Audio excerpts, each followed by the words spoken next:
Bueno, pues para mí es muy emocionante, ¿no? Un premio literario de esta naturaleza, y yo creo que para este libro en particular va a ser muy positivo, va a permitir que se conozca en muchos más lugares y que se reflexione mucho más también sobre la justicia en México y en América Latina.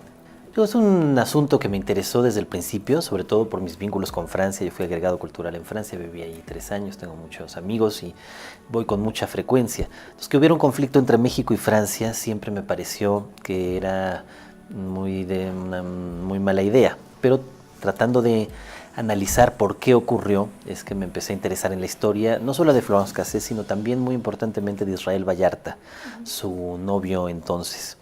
Y el caso finalmente pues es un caso real, pero que parecería propio de una novela, por eso se llama una novela criminal. O sea, hay tal cúmulo de historias y al mismo tiempo de irregularidades, de asuntos absolutamente inéditos y sorprendentes, que me parecía que era necesario contarlo completo.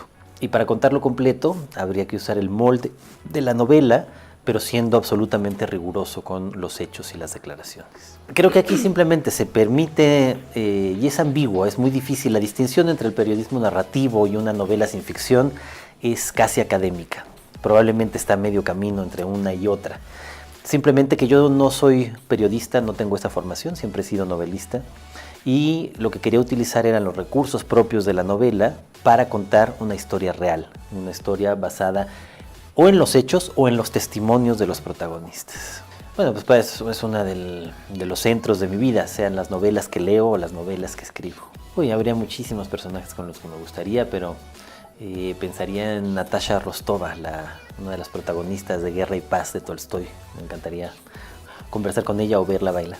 Ahí es como un acontecimiento histórico tan importante como las guerras napoleónicas afecta las vidas de las personas individuales.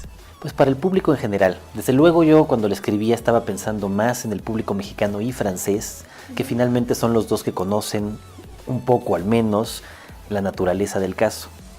Desde luego ahora que gracias al premio el libro se va a publicar también en todos los demás países de América Latina, pues entonces es un público mucho más amplio.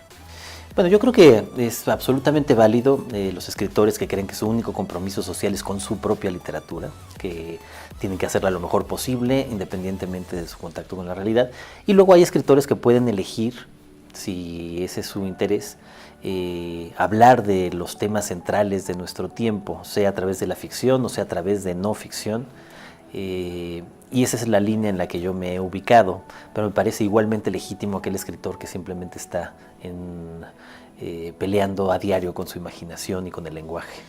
Bueno, yo me siento sobre todo universitario, yo estudié aquí la carrera y la maestría, y desde que estaba iniciando la carrera de Derecho, y luego la maestría en literatura, estaba convencido de que lo que quería es escribir, y sobre todo hay que ser muy tenaz o muy necio. Eso es lo principal. Al inicio siempre son negativas, siempre es difícil, siempre hay obstáculos para publicar y para saber lo que uno quiere contar y cómo quiere contarlo. Lo que se necesita, yo creo, sobre todo es esa tenacidad.